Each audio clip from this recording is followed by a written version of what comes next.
every single bit. And I'm going to be sharing on this, and James is going to show us just a very short video clip, if someone wouldn't mind just getting the lights. I know it's going to be quite bright in here anyway. Would you mind that, Steve? Thank you. But James is just going to show us a very short video clip a moment.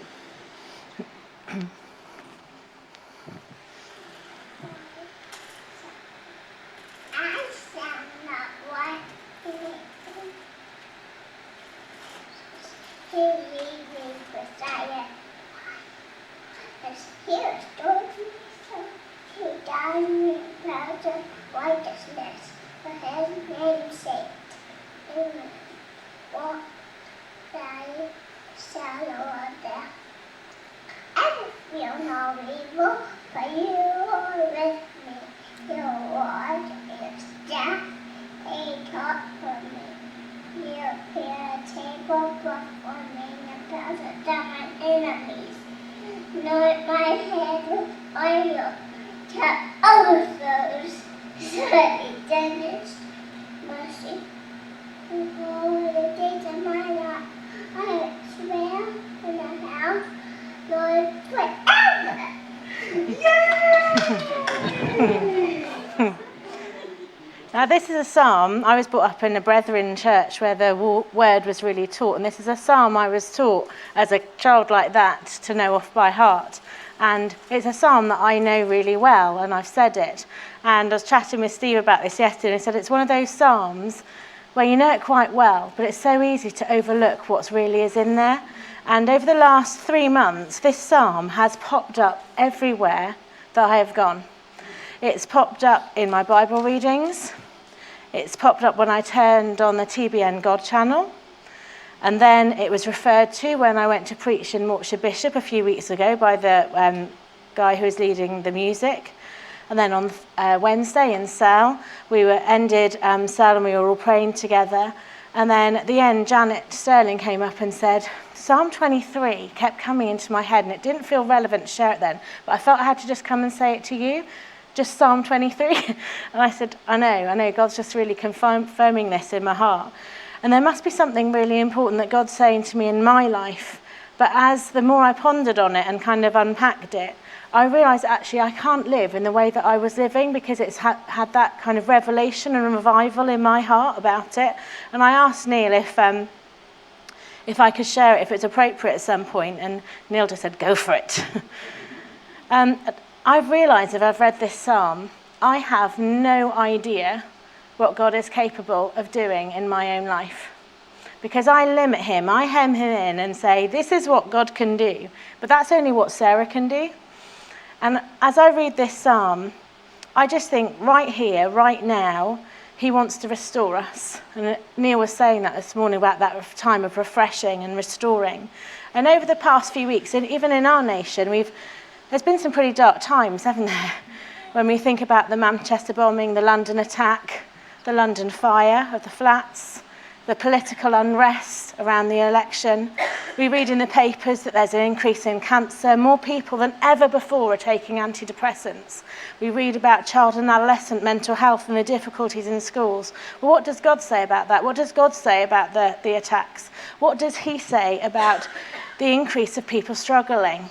What does he say about the health issues? What does he say about the difficulties that our kids are experiencing, about the increase of divorce?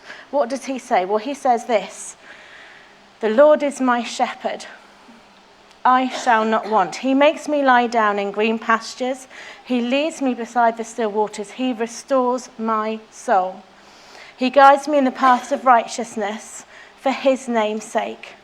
Even though I walk through the valley of the shadow of death, I will fear no evil, for you are with me. Your rod and your staff, they comfort me. You prepare a table before me in the presence of my enemies. You anoint my head with oil. My cup overflows. Surely goodness and mercy will follow me all the days of my life, and I will dwell in the house of the Lord forever. That's what he says about all those difficulties that we're seeing in our lives. And so how does it start? It starts off with this. The Lord is my shepherd, I shall not want. And in some versions it says, I lack nothing. So if the Lord is my shepherd, I lack nothing. And if we just let that rest in our head and allow that to apply to every single situation that's in your life, the Lord is my shepherd and I lack nothing. I shall not be in want. But the Lord's saying to us right now and to me, do you want me to be your shepherd? Do you actually want me to be your shepherd? Because we were designed to be dependent creatures. But those of you who've seen the Miles Monroe teachings, we were designed to be connected to our source, weren't we? So we were designed to be plugged into him. So if we're not dependent on the shepherd, we're dependent on something else. Something or someone is leading or guiding us through life. If it's not the shepherd, then it's something else. It could be being totally dependent on your partner. It could be your career. It could be your finances. It could be a drug. It could be an addiction. It could be that big glass of wine in the evening. Whatever it is, if it's not the shepherd that's leading you, something else is. And then what does he do? In verse 2 it says, he makes me lie down in green pastures. And I sense an uh-oh moment. Those of you who've seen kids, and I've certainly seen it with my own kids, he makes me. I don't want to. Why should I? Anyone seen kids say that? Have you said that to the Lord? Have you said that to your shepherd? I don't want to. I don't want to submit and bend my will to his will, so I don't want to. Why should I? Well, he has a really good answer for that. Do you want to hear it? Why should we? Why should we allow him to be our shepherd? Well, because of this. Because he created you. He designed you. He knows you best. He knows the promise and destiny for your life that he has for you. He knows what's best for you. He knows how to lead and guide you. And his Father's heart loves you so much right here, right now, that he sent his son to die for you. And his son's got the scars. His son has got the scars to prove how much his Father loves you so that you could have total freedom in your life and have eternal life and salvation. He's kind of got the top trump answer for that, hasn't he? Why should he be our shepherd? For all of those reasons. For all of those reasons. And then it says, he leads me beside the still waters. He restores my soul. He leads me in the path of righteousness for his name's sake. So he makes me, he leads me, he restores me, and he guides me. Who doesn't need that this morning? I need to be led because I don't know where I'm going. I need him to guide me, and I need him to restore me and heal me. But at the beginning of that, it says he makes me.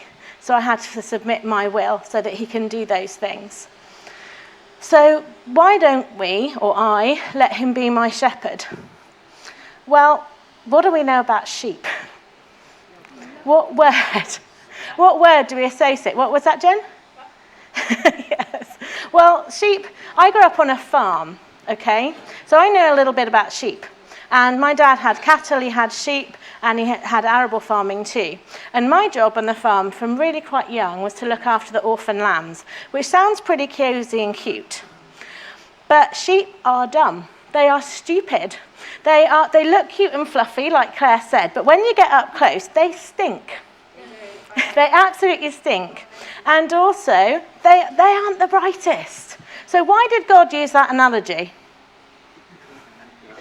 Are we stinky in attitude sometimes? Are we always the brightest? Probably not. And I kind of think God's having a bit of a laugh in that as well.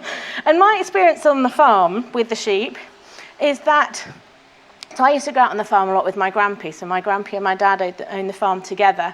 And grandparents always have more time than their parents, don't they? So I spent more time with my grandpa on the farm. And we used to, from a young age, which we really wouldn't do now, used to take it in turns driving the tractor across the fields by the river. You just wouldn't do that now. And we'd take it in turns standing on the back of the trailer and throwing out the sheep food. And we did this every single day.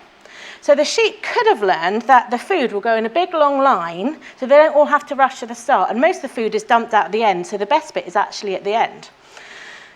What do? Every day they'd all rush to the beginning, kind of squabble over that bit and not notice the rest of it. When we used to move sheep from field to field, it was a totally different experience to moving the cattle, because the cows would get used to a route and they would follow that route, and particularly when my dad had milking cows, they'd know when it was milking time that they'd follow the same path along the road through the farm, and you wouldn't need to block up all the kind of lanes. If you moved the sheep, it was a different matter. And I remember from a really young age, my dad gave me a shepherd's crook and said, that one's yours. Boy, what responsibility that was. So me, my sisters, my mum and my dad, my grandpa and my nan was block up all the lanes because the sheep would go everywhere. They would literally go everywhere. And as Neil said, it would be chaos. So what do we do as sheep? Do we go to our shepherd, or are we being sheep not the brightest and get our fix someplace else? Because if we're not getting our fix, what we need from our shepherd, then it's from someplace else. And I remember that Grandpa and I used to walk the farm as well, because we didn't have quad bikes back then. We'd have to walk the 250 acres of the farm. Didn't need a Fitbit then, because you did more than 10,000 steps. And we would go and check the sheep. And sometimes a sheep would be on its back. And that's really dangerous for a sheep because they can't roll over and stand up by themselves. But he would always say, Sarah, stand well back. Because a sheep would fight him as he tried to help him, and then they'd often run up and butt him. So how silly, that sheep is actually being saved. The sheep's life was being saved in that, but the sheep would rather fight than actually be helped to live.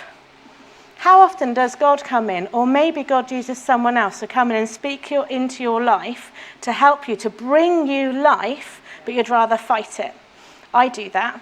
When people speak into my life, and Jen will account for this, when Jen spoke into my life with Mike early on, when we came to the well, when they just noticed that we were doing things that wasn't bringing us life, and I had a really mature, non-Napios attitude where I got up and stormed off and went to the car and said, you don't understand anything.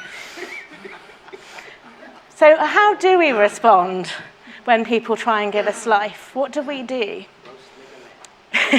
No. Oh, I should say at this point when Neil just said roast leg of lamb, because I raised all the orphan lambs, I cannot eat lamb. Now it's put me off for life. We'll pray for you. I don't want it. So we need to get the shepherd in our lives, don't we?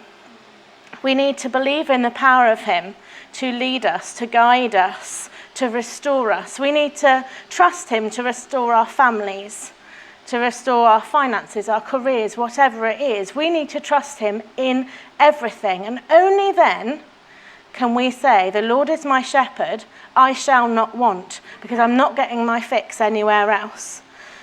The next part, even though I walk through the valley of the shadow of death, I will fear no evil, for you are with me, your rod and your staff, they comfort me.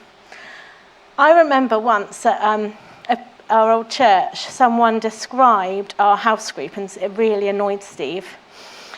They described our house group as being cute, fluffy bunnies. When someone said, how's your house group? Oh, they're cute, fluffy bunnies, they're great. And Steve's like, because he doesn't want to be a cute, fluffy bunny Christian. And I love that this isn't cute or fluffy, because it's not a cozy, comfy hug that the shepherd's giving here. He's giving protection, rod and staff. That's all about the fight.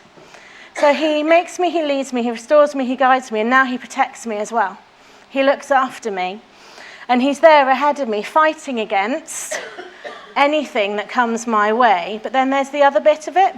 So the other bit of a rod, staff, is that the shepherd uses it to nudge the sheep in line, to show them where the boundaries are.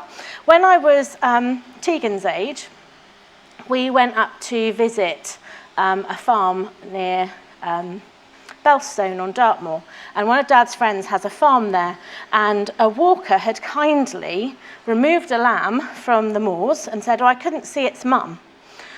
And all the sheep were right there, but because the lamb was slightly removed and sat on a rock, and the mum knew where it had been, they removed it, and the farmer said, it's been removed from its mum, I don't really know which one it's with. Sarah, you love it, do you want to have it? So I'd seen all these lambs before, I knew that they had to go. if you know what I mean. But this lamb, my dad said, you've been so good in understanding how the farm works, you can have this one. He's yours.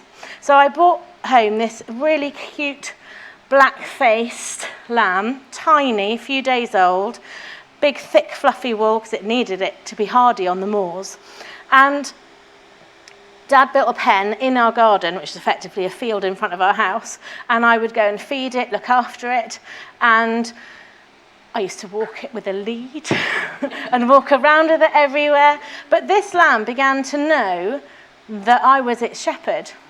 So it didn't care where I was going to take it. It knew that it was going to be fed by me. And my dad would always say, this lamb knew who was coming out of the front door of the house, because when it was my sisters or my mum or my dad, it would kind of look to be nosy. When it was me, it would do that lamb jump thing, you know, the 4 legs off the floor. It would do that and bleat really loud, and I would go to it. And before long, I didn't need to walk it anywhere around the farm on a lead, because it used to walk with its nose right against the back of my leg. And my grandpa used to say, everywhere that Sarah went, the lamb was sure to go. And it did, but it knew, so I called him Dudley. He knew that wherever I went, it was going to be okay and good, because I used to lead him, look after him, give him hugs. I used to come in and almost nurse him like a baby. And he knew that life was good when I was around because I spoilt that lamb. How much more does our Father in heaven as shepherd look after us, lead and guide us? But he wants I said about Dudley with his nose against the back of our leg.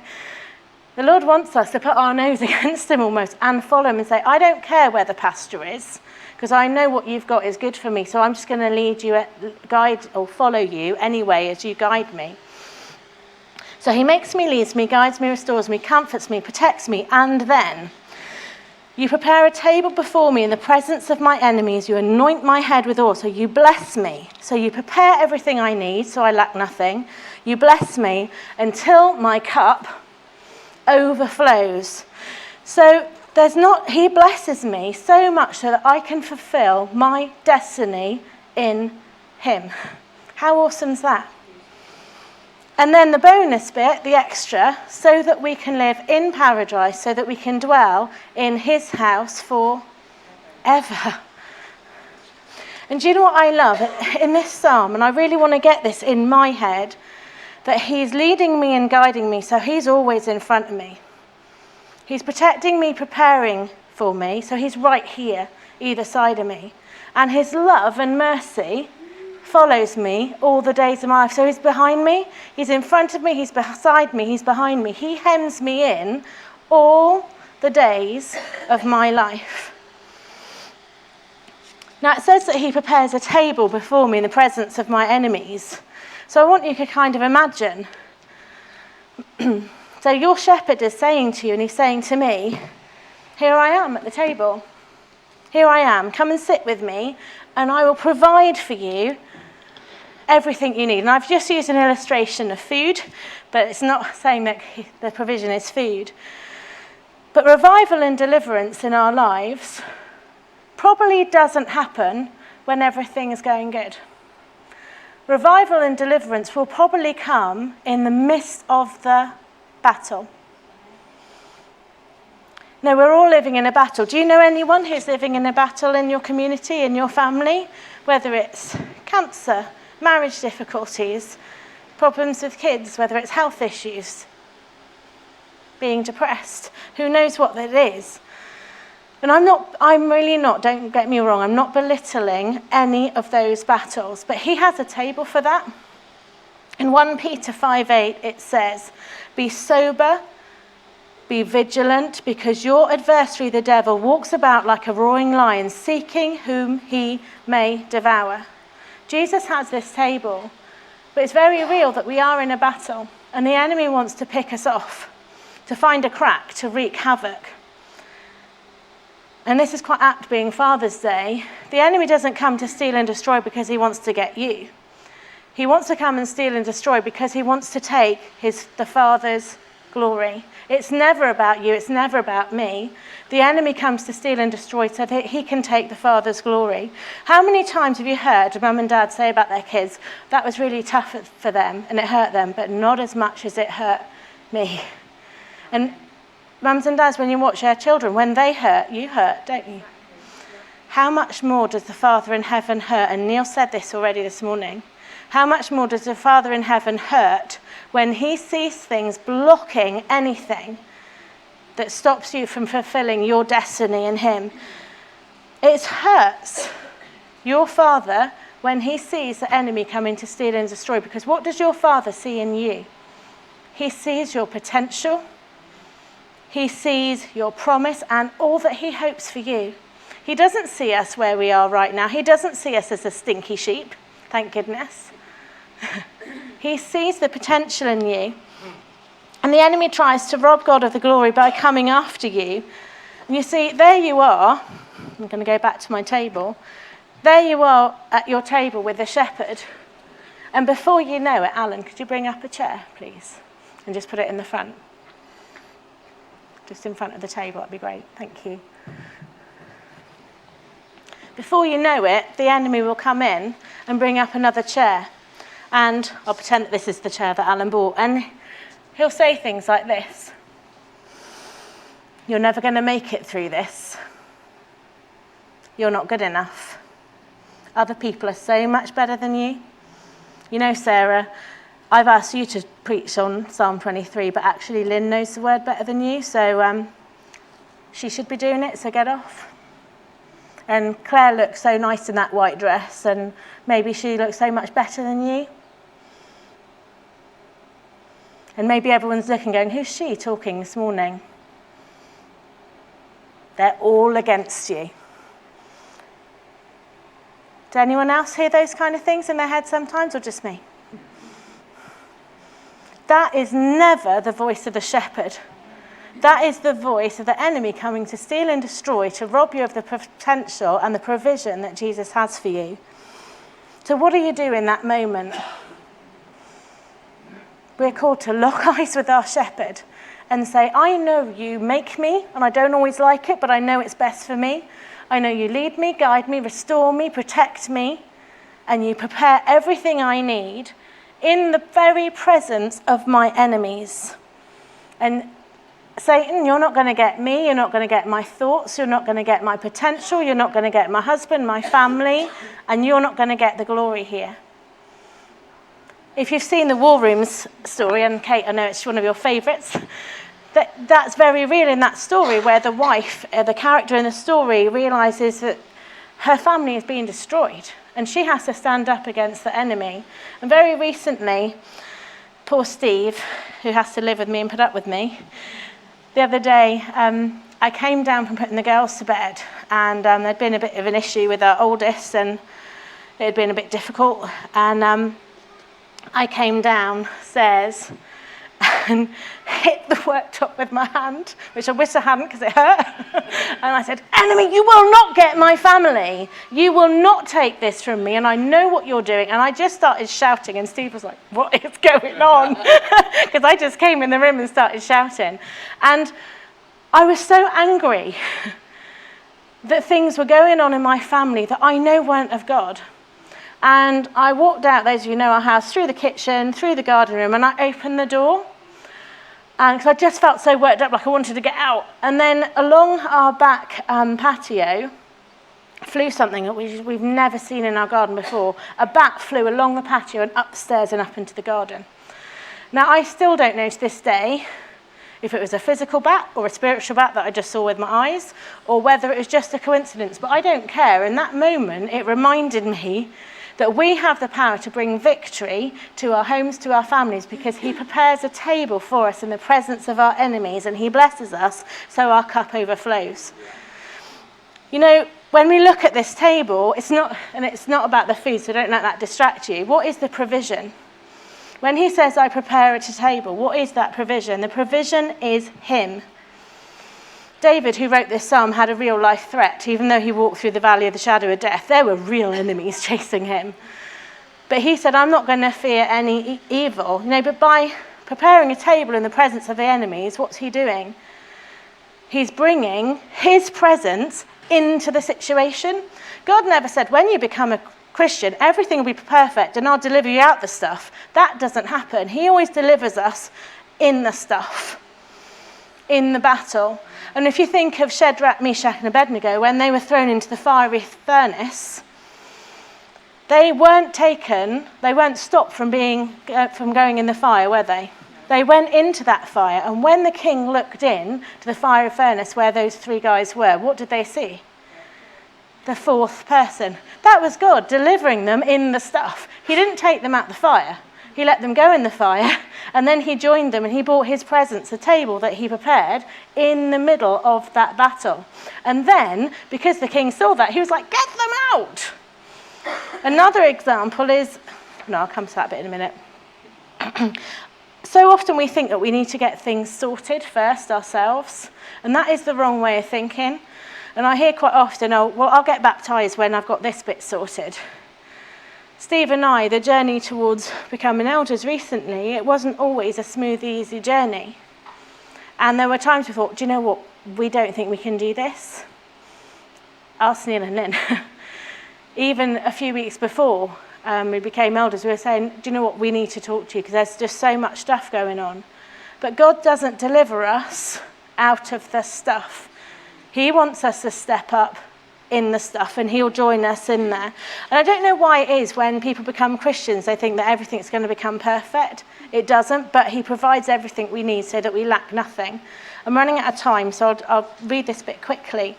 In John chapter 10, it says, John 10, very truly, I tell you, Pharisees, anyone who does not enter the sheep by the pen gate, but climbs in by some other way, is a thief and a robber. The one who enters by the gate is the shepherd of the sheep. The gatekeeper opens the gate for him, and the sheep listen to his voice. He calls his own sheep by name and leads them out. So we need to learn what our shepherd's voice sounds like. When he has brought out of all his own, he goes on ahead of them, and his sheep follow him because they know his voice. But they will never follow a stranger. In fact, they will run away from him because they do not recognize a stranger's voice. Jesus used this figure of speech, but the Pharisees did not understand what he was telling them. Therefore, Jesus said again, very truly I tell you, I am the gate for the sheep. All who have come before me are thieves and robbers, but the sheep have not listened to them. I am the gate. Whoever enters through me will be saved. They will come in and go out and find pasture. The thief comes only to steal and kill and destroy, but I have come that they may have life and have it to the full. I am the good shepherd, and the good shepherd lays down his life for his sheep. We need to learn to hear his voice. And if we're hearing you're not good enough, or you can't do this, or it's the end for you, that's not the shepherd. We need to ask him, how do you want me to be in this fight today? What do you want me to do, Lord? We just need to show up. Elisha, and I'm going to just give the overview of this story, and it might be something you could read by yourselves. When the servant woke him up and said, we are surrounded by enemies, Elisha could have just snuck off then and ran away, but he didn't. What did he do? Sorry? He said, Lord, show him. Yeah. So Elisha said, Lord, show me what to do. So show me what to do in this fight today. And Elisha asked the Lord to make those enemies blind. He then said, I know where you need to go. Elisha led them into the centre of town and then asked them to have sight again. And then they were surrounded by enemies. So did Elisha kill them? No. His thoughts are not our thoughts. His thoughts are not our ways. He got his enemies a glass of wine, a banquet. And then he fed them up, sent them on their way. And then it says in the word, and the army ceased striving against them. You see, the Lord prepared a table in the presence of Elisha's enemies, and God had the victory. This is what the table does in the presence of the enemies. There's other examples of the word where instead of fighting with the sword, they fought with the worship team in a song, and they won. His ways aren't our ways, and when you bring the table, this is what it does in the presence of the enemies. So the table strengthens, sustains, provides, leads through the valley, and he gives God the glory. So he makes me, he leads me, he guides me, he restores me, he protects me, comforts me, provides me, blesses me, follows me, and then he gives me eternal life. But he never says it will be in the absence of pressure. It will never be without that fight. And I've seen this with a guy at my parents' church He is a really well-known guy in the village where they go, and I went on mission with him to Bulgaria when I was 18 for a month. And he recently developed cancer, and he was really poorly, didn't look like he was going to make it. And the church began praying for healing. And